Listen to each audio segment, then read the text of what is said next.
Kia ora, g'day, welcome back once again, here with another reaction, this time to the same one, episode 140 on the Anti-Hero podcast, Barney Fife of Baghdad.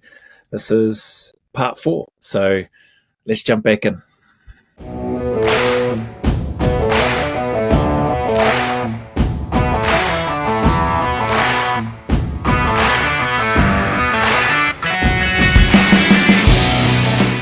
It just goes back to this.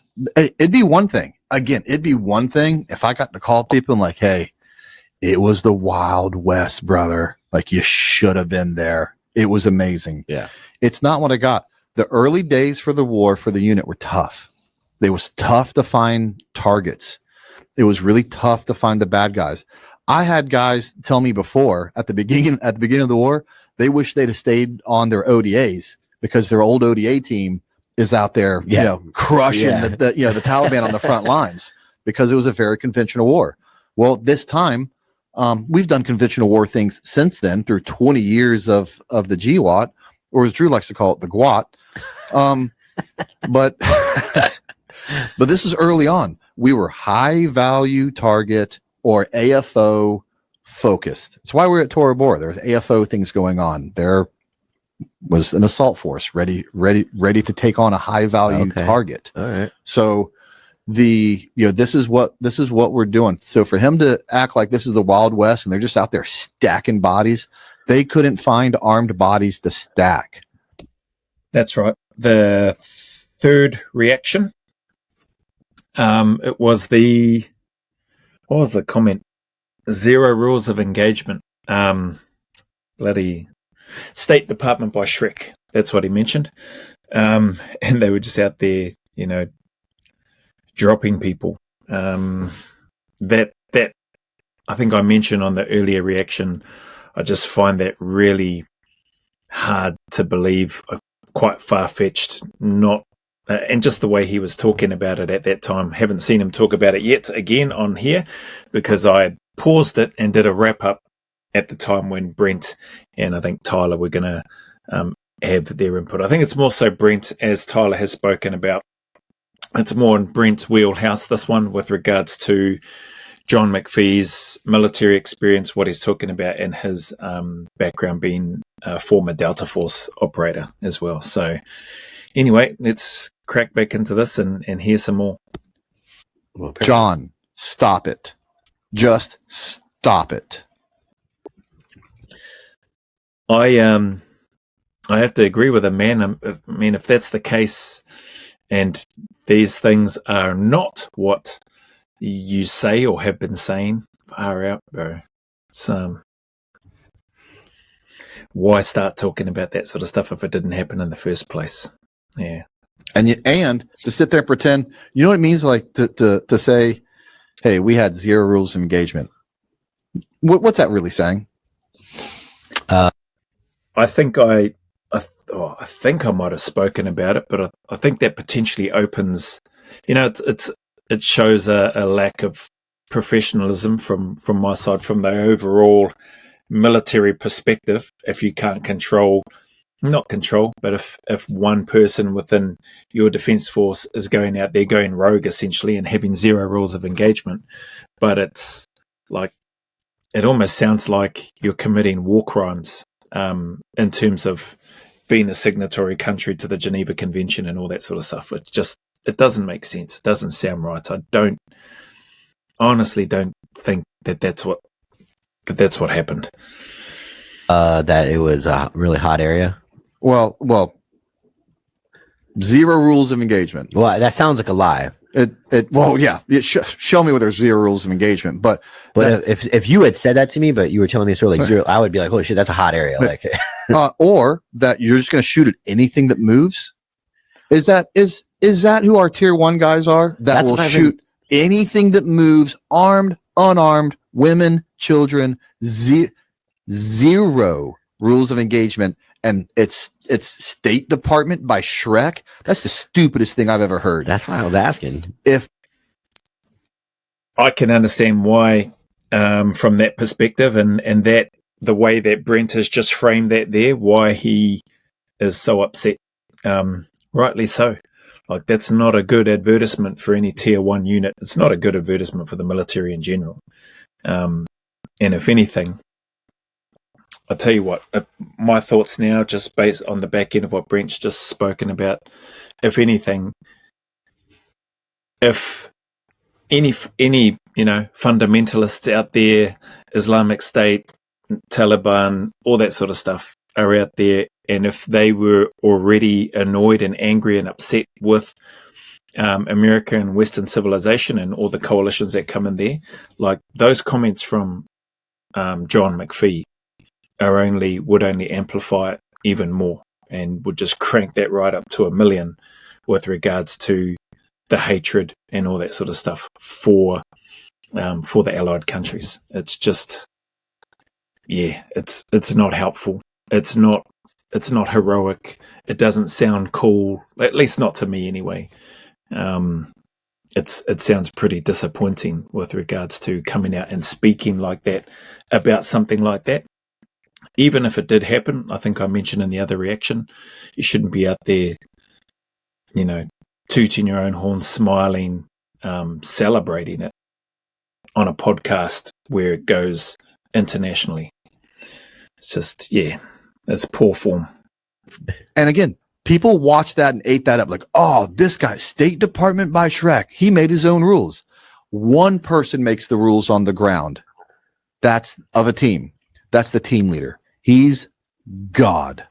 He makes the rules. Shrek, you weren't a team leader then. You were never a team leader. You never made the rules. You followed the rules to the T by what the team leader said, and it wasn't you. So there was no State Department by Shrek. I can't even say that with a straight face. And again, you guys are out there eating it up.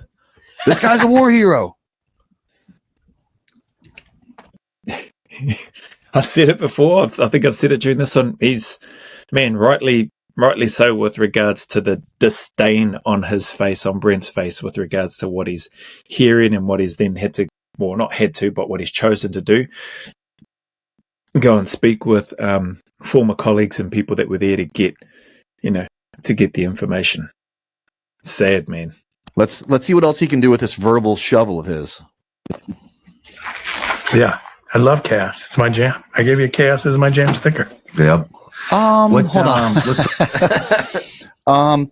If you considered getting fired from the Delta Force and fired as a Green Beret, losing your long tap security clearance as chaos, I don't know if you love that chaos. There was no chaos on the mountain of Tora Bora. There was no chaos of killing hundreds of guys through State Department by Shrek. So it seems like the only chaos in your life was self-induced and losing your job twice. Yeah. And I doubt you love that. I just doubt you love that. I doubt you made a sticker over it, but you did. How's that for irony? All right, let's keep digging. Let's talk about some of your Singleton missions. So the first one, I had to go back into Tora Bora because I had been there. The premise of going back into Tora Bora is there was a guy who supposedly him and his sons brought bin Laden out. Now, I've not heard any of these stories at all. Singleton missions, to me, in my mind, that's one person. I don't know of anybody. Obviously, I've never done any Singleton missions.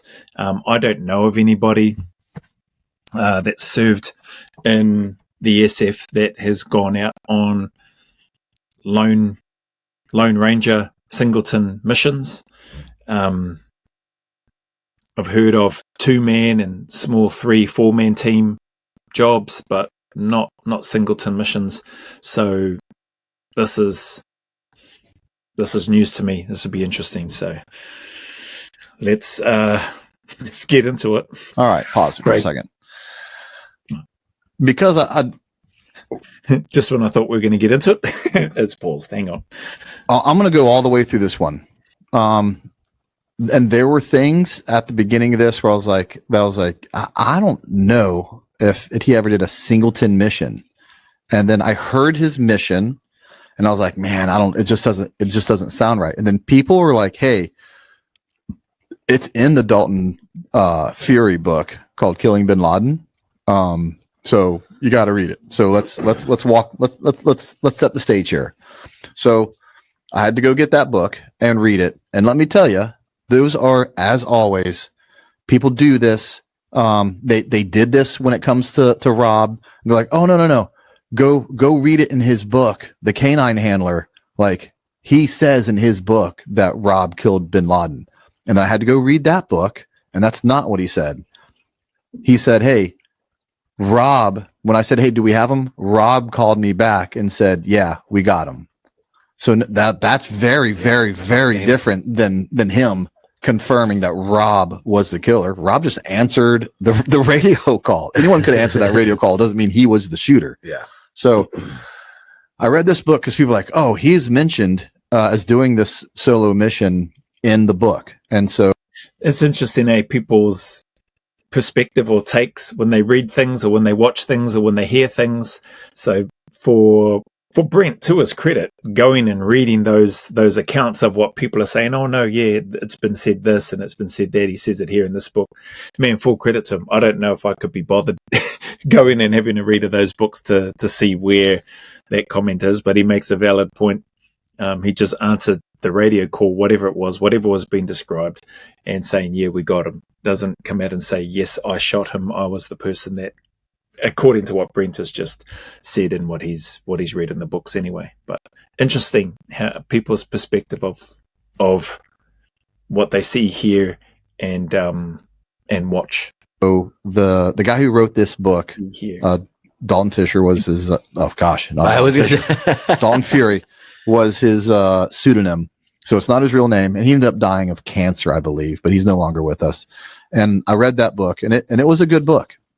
And so since it was in that book, and nothing else in that book was really, over exaggerated or lied about, and you can tell, as always, the way this guy wrote the book, he wrote it to tell the story of the boys. He told it to do a lessons learned of what happened. So it wasn't a self-aggrandizing book. But I after reading the book and hearing John's stories, I'm like, hold on, let me go back and cross-check this, because this isn't making sense. And I'm going to make it all make sense for you guys because I had to go read it. So what he's saying right now is true. They were looking for a guy, and unit, don't get mad at me because this is coming straight from a book, open source. That's already out there. Yeah. They're looking for a guy who they believe had harbored Osama bin Laden after Tora Bora. And so they were going to go talk to him and see if he could give them any information. But this goes to show you how bad it was. They were willing to do a pretty daring raid. He talks about it in the book.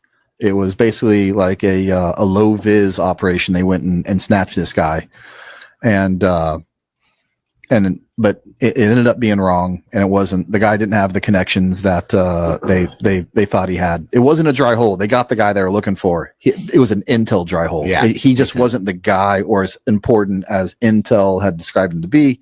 So yes, this did happen, and he did do a Singleton mission into this. But the truth is, as always with these guys, the truth that actually should have been the truth of this mission is still pretty cool, but it ain't good enough for old Johnny boy.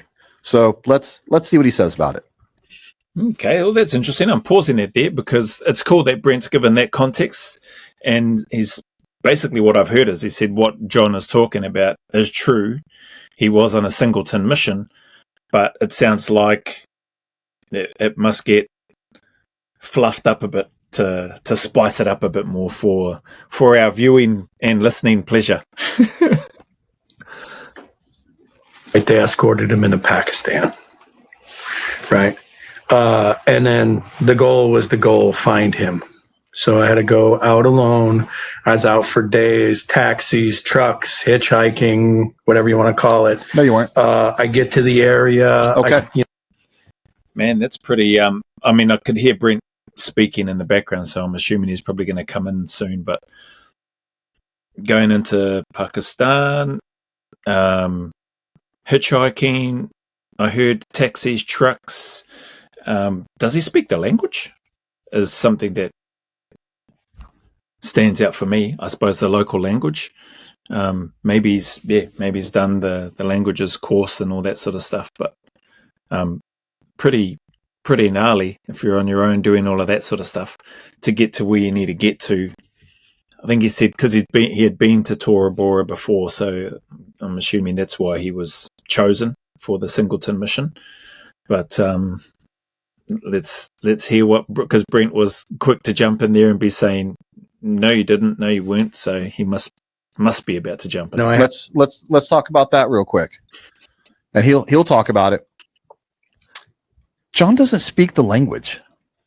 He's going from buses to taxis, hitchhiking. He doesn't speak the language. It was okay.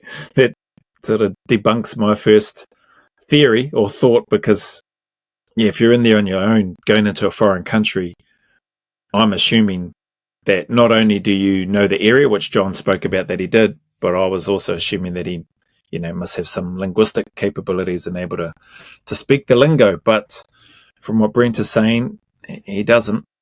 According to him, he's out here all by his lonesome. Okay. We're in a little place called Longwood. Yeah. Okay. I'm going to tell you can't speak. All right. I'm going to tell you can't speak. And I'm going to tell you to go grab a bus, grab a taxi, and just hitchhike and see if you could get to Tampa. You think without talking, Without writing. without talking, without, and the only thing you could do is even better. The only thing you could do is act like a retard. and to make this mission possible, It seems like a weird scenario. Like, I'm not sure what I'm hoping we get there, but I have no idea what this is. The piece about the can only act like a retard, I have no idea why that's thrown in. I heard Tyler say without writing.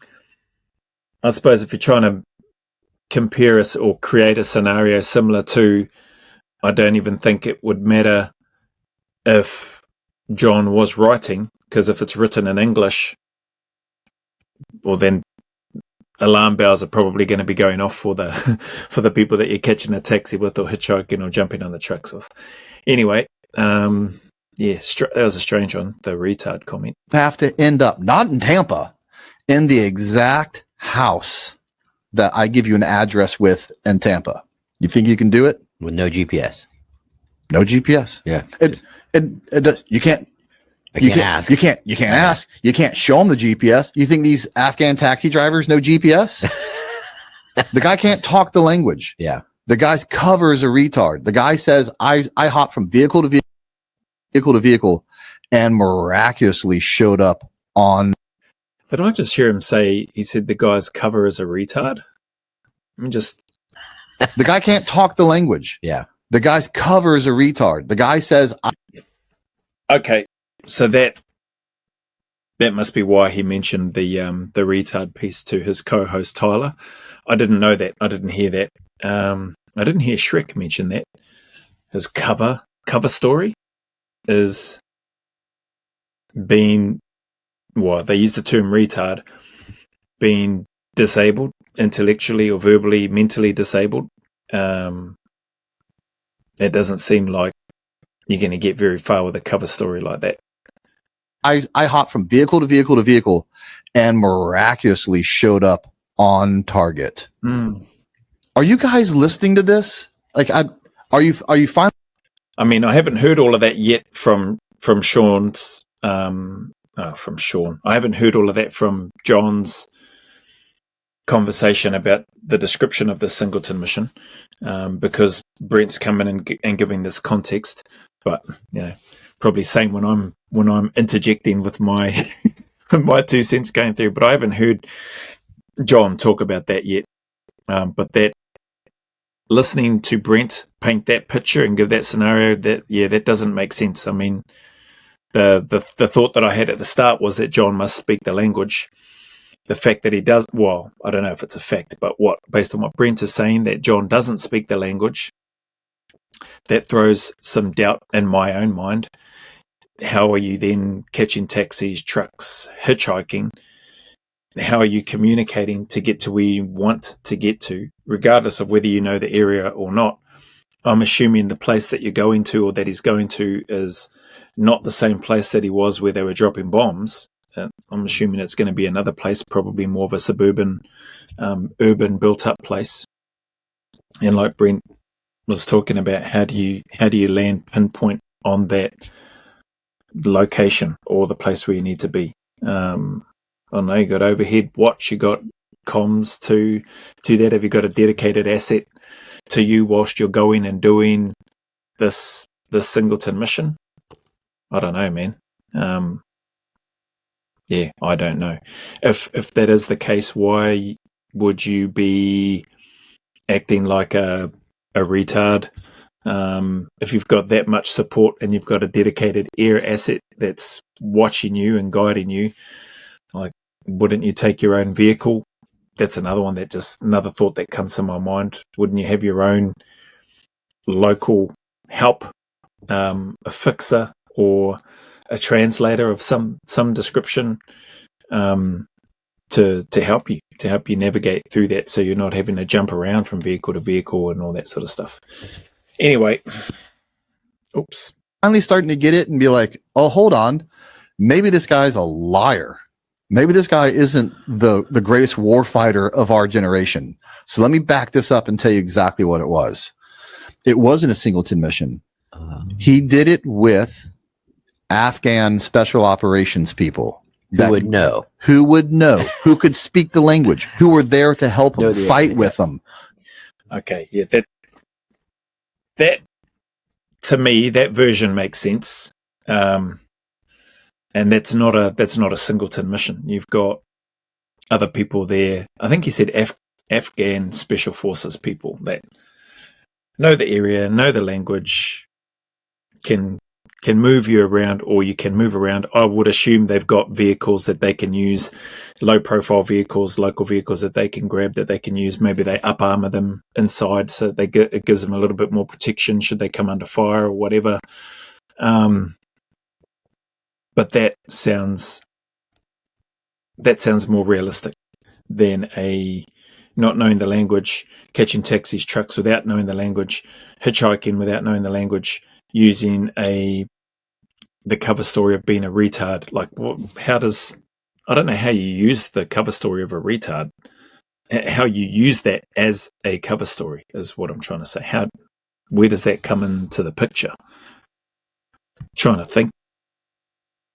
I don't know how or where you would look to use that as a cover.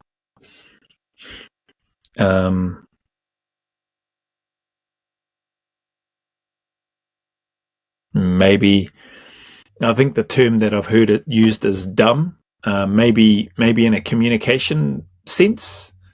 So if you don't know the language, and if a local is asking you questions, and because you can't speak the language, and if you start to speak, you give away the fact that you're a Westerner, a foreigner. That's probably the only place that I could see being using the term that I used, dumb, not being able to speak, maybe slurred speech or mumbling or just groaning, making noises or whatever. That's probably the only thing that I could think of from what value is a retard cover story. Yeah, I can't think of it. Anyway. Could get them all the way using their vehicle to get all the way there. Now that makes sense, doesn't it? You think you could, now if I gave you two other people who could talk, who are from the area, and you trained on GPS to get to the house, you think you could make it? Probably. But you damn right you could make it. And so, and then someone's going to go, well, he was the only American, so technically it's a Singleton operation. No, that's not what Singleton means. So let's take, just because you don't like Afghans, let's switch it up. Let's say it's him and two British commandos, two British SAS guys. Is if you and 2 other British SAS guys go on a mission, is that a Singleton mission? No. No. If you and 2 Australian guys go on a mission, is that Singleton? No. We can go down this. So if you and 2 Afghan commandos go on a mission, is it a Singleton? Mm-mm. No.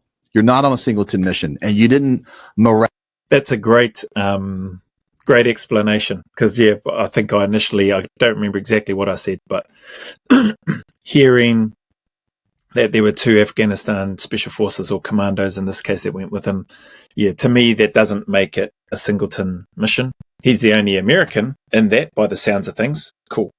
But the British, the Australian, the New Zealand, Canadian, whatever, if you're mixing in others, it's not a Singleton mission. Are they at the same level of training and skill and competency, like an Afghan commando versus a British or Australian or New Zealand or Canadian or whoever?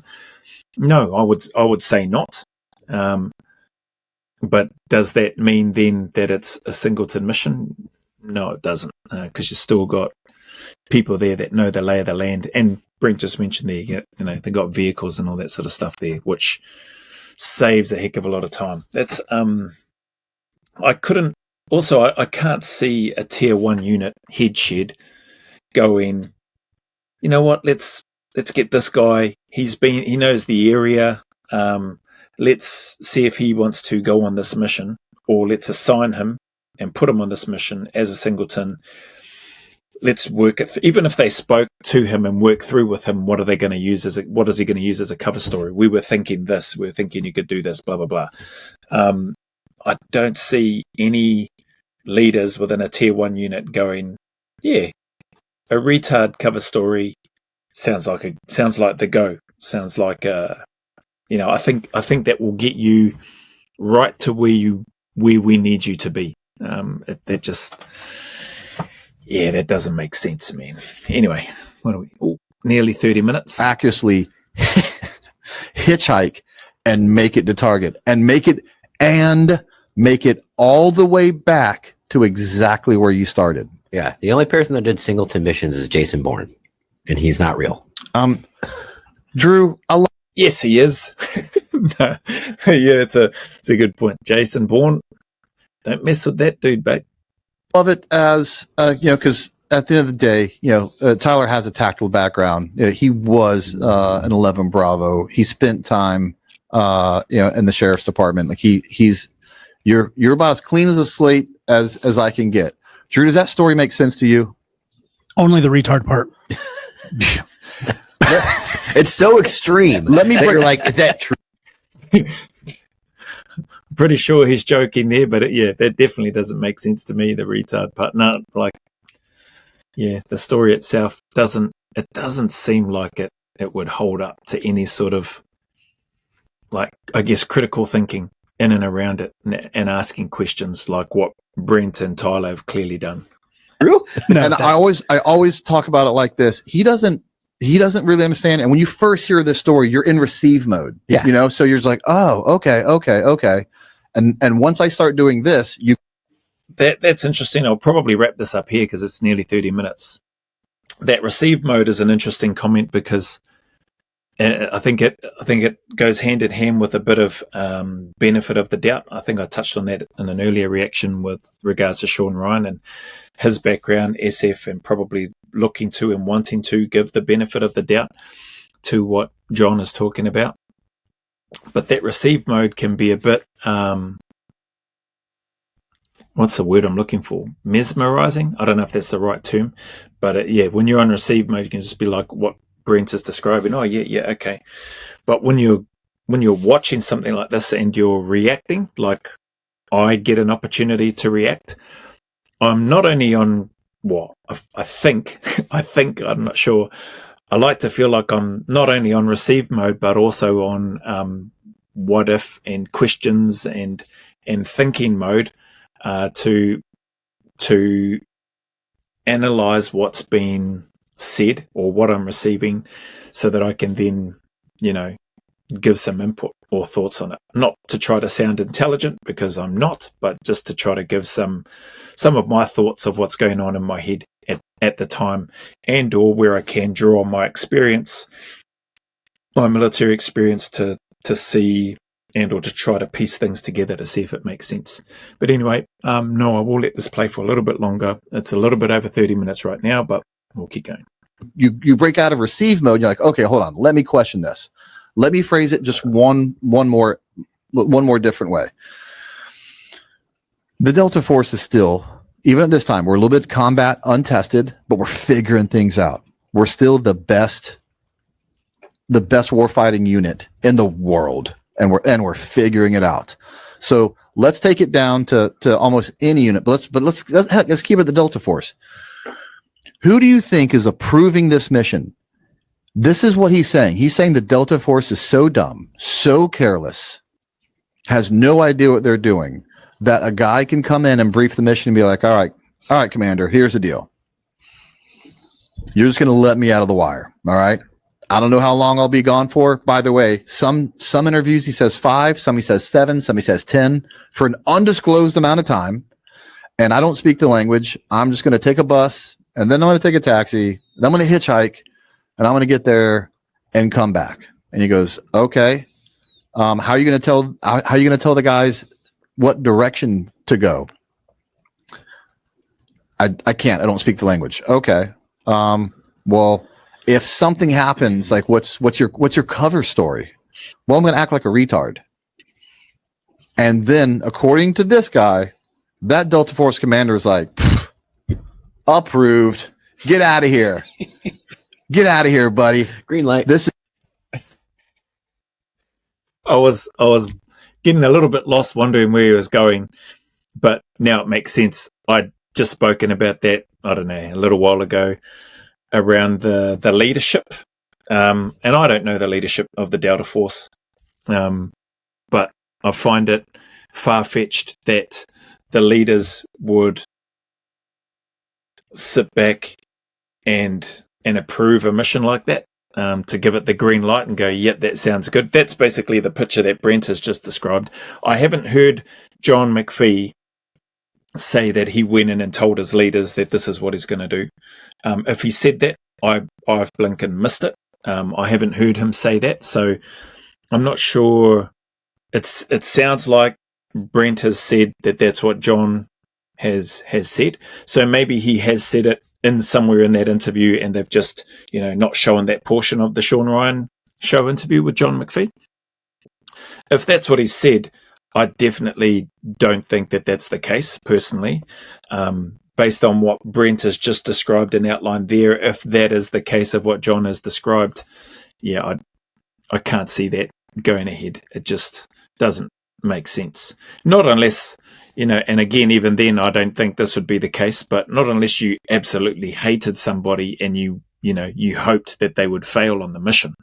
But I don't see that being a factor in what's been spoken about here. Crazy, man. It's just didn't hear too much of John like right now because Brent is giving context to, I assume, what he knows, the information that he's received, and the people that he's spoken to. So, yeah, this is crazy. I'm going to leave that there because this is nearly 35 minutes, but appreciate your time and your support once again. Getting there, over halfway, or is that over halfway? Anyway, it's nearly an hour into it, and over halfway. And so I'll keep chipping away. It's probably going to take me a few more bites at this to get the reaction complete, but we'll do the best I can anyway. As always, appreciate your time and your support if you made it this far, and the message is the same. Any challenges or difficulties that you might be going through, hard times, man, keep turning up, stick at it, stay in the fight, put one foot in front of the other, take one day at a time. Things can do and will get better. I promise you that much. As miserable as they may be right now, as hard as they may be, as difficult as things may be, as lonely as it may be right now, these dark times, if you are going through them, I promise you things will get better. So stick at it. It's worth fighting for. It's worth just plodding along and dragging yourself along. There is a light at the end of that tunnel, I promise you. So as always, go always a little further. Remember, who dares wins and who cares wins. And until the next video, there's a big mana wave coming from me to you, filled with my aroha, respect, appreciation, and gratitude for you all.